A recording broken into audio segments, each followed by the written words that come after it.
yun guys, ito yung ginawa natin dito sa Cainta Rizal.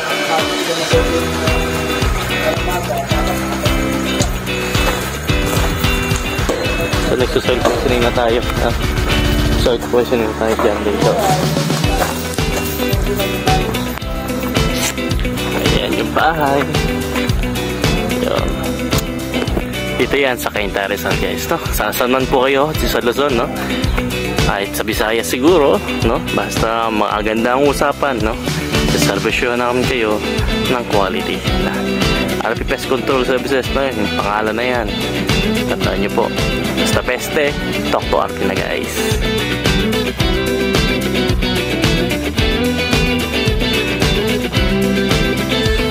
What's up guys? Good morning sa inyo mga kabahay. At nandito tayo ngayon sa Cainta Rizal at nag-install tayo ng termite reticulation system. As you can see sa akin likod, nagsiset-up or actually nag-install na, no?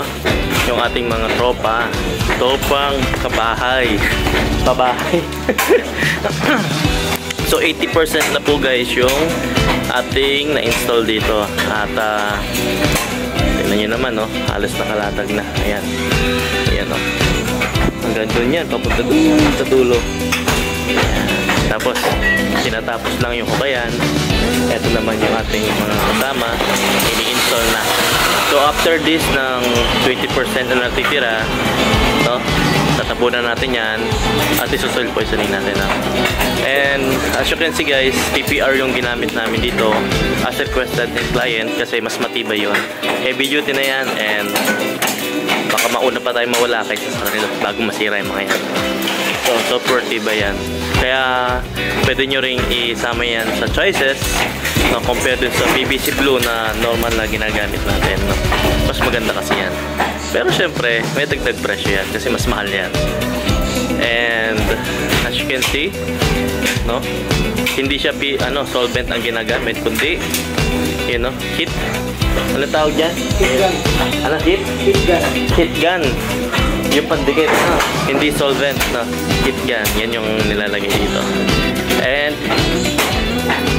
tingnan nyo to, merong flat yan. Ang purpose is para hindi magkaroon ng bara soon, na hindi magkabara yung ating PVC.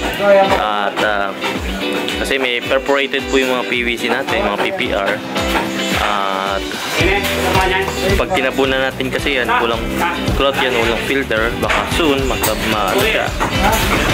magkaroon ng bara. So ineffective po yun, no? Yan ang purpose na maganda, may talaga, may cloth, may filter siya. Protection yan sa ating PPR, so PVC na ini-install underground kasi pang matagalan ang purpose natin, eh. At itong mga cloth naman matagal din ang inaabot niya, no? As long na hindi hinihiwa yan, hindi basta-basta masisira yan, guys. So quality yan, same time mamaya mag-ano na tayo, no? Mag soil treatment na tayo dito guys.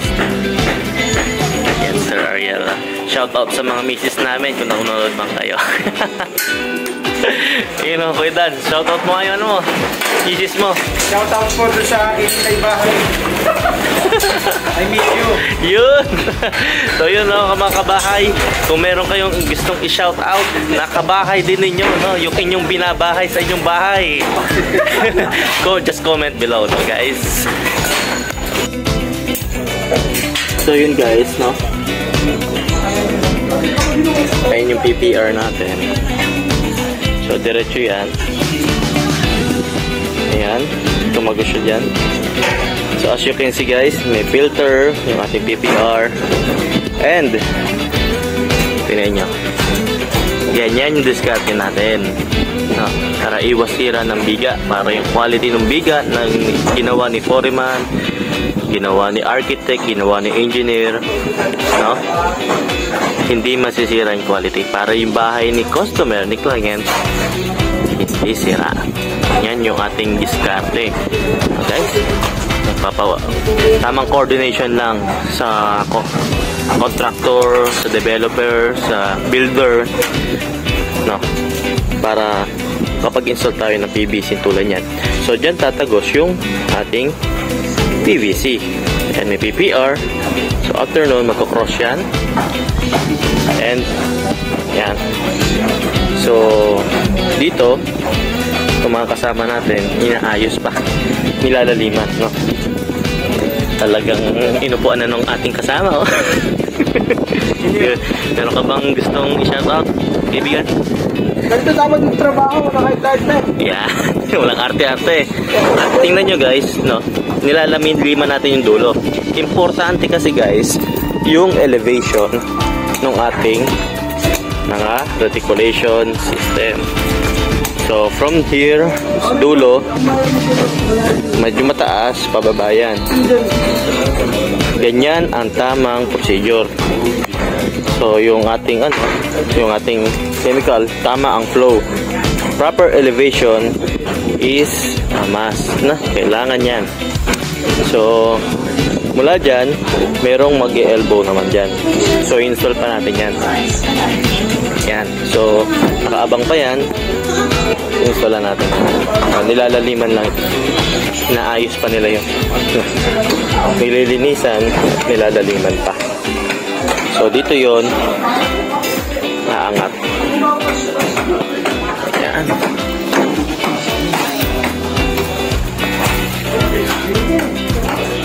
Ayan. Hindi siya nag-out. O, diba? Ganyan kasosyal yung ating reticulation system, guys. Kung gusto nyo yan, tawag lang sa RP Pest Control Services. PM nyo kami sa aming page, RP Pest Control Services. Tawagan nyo kami sa aming numero, 0947-328-6610. Kung ngayon nyo lang po napanood ko at nagustuhan nyo, subscribe naman kami. And please, pahit na rin yung like button and yung bell para updated kayo sa mga videos namin. Hi guys, ito yung pinakagitna natin. So mga kabahay, tingnan nyo.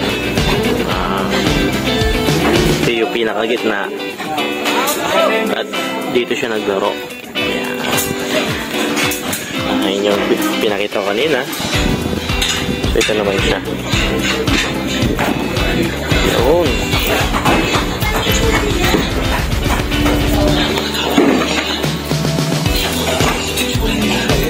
So ganun siya, no?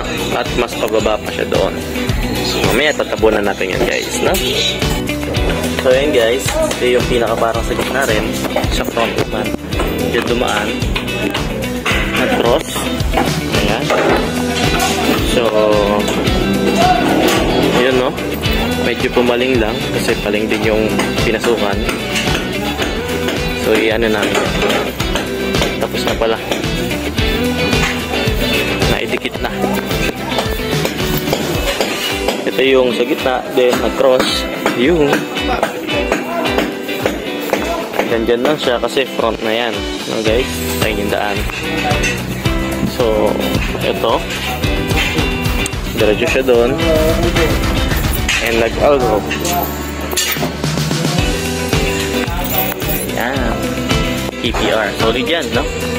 Hindi basta-basta maghihiwala yan. Tapos meron siyang pagkatabunan na yan, no? Matibay na yan. Hindi siya basta-basta masisira. Tapos dito yung end cap natin. Yan, yung pinaka-end natin. Perforated yan, no? Sure na makakarating din hanggang dito yung chemical natin. Kasi pressurize yung ating ginagamit. Cap na yung isa. Ito naman papalitan yan later on. So, as you can see, ganyan yan. Ayan. Ayan si Manong. Yan yung ating elbow. Sa gitna yan. Pinakita ko kanina. Doon tayo nang galing. So, doon siya mag-out. So, nagsaseta pa sila. Tinatapos natin. Almost 90% na. Guys. Guys, ibad na ron. Tinatabunan na ni Sir Kristan. Ayan. So, ito. May vlog na natin yan.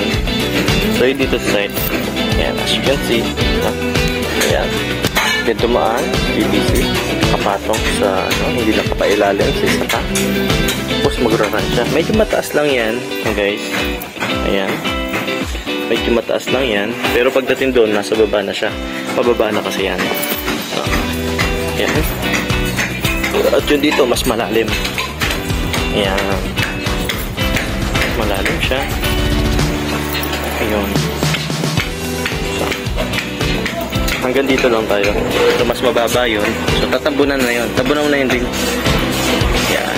So, yung PVC na yun, dati, nung nakaraan, sige, tabunan mo na. Sinushoot natin doon, no? Pero hanggang dyan na lang tayo. Kasi meron tayong okay. Another ano tayo dito. Yung entry point. So, ginagawa nila Sir Dan at Sir Ariel. Ayan po. Mag-exhibition sila. Ayan, no? Ayan, no? Ayan, no? Nakakagat pa ng ano yun, no? Ayan, no? Ayan. Ganyan sila ka-athlete na, guys. So, dyan lalo sa dyan na, guys. So, yun, guys. This is the last refilling point. So, pang, ano to? Pang ilan? 1, 2, 3, 4, 5, 6. So, 6 pieces na refilling point. Iikot dito sa loob ng bahay. So, tapos na kami mag-install, guys. Ito yung pinaka-last, pinaka-harap. Ayan po. Ayan. Tabunan na namin. So, this is the last na refilling point and this is the recirculation. You can see, yun doon, walang ano, no? Walang flood kasi wala namang butas yan. So, dito tayo install. Ayan. Ayan.